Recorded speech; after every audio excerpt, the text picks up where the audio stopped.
शादाब, तेरे वही का स्टेटस चेक कर। 1 मिनट।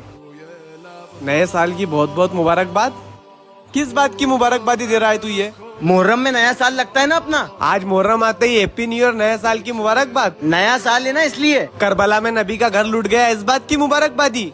इमाम हुसैन को शहीद कर दिया गया, इस बात की मुबारकबादी। 6 माह के मासूम अली असगर के गर्दन पे तीर मारा, इस बात की मुबारकबादी। नबी की औलादों के जनाजों पर घोड़े दौड़ाए गए, इस बात की मुबारकबादी।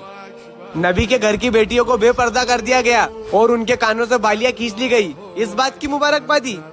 जरा सोच करबला में हुआ क्या था, एहसास कर करबला को।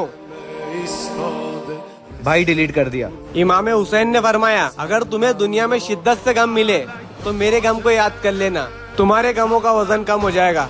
ये गम हुसैन है भाई।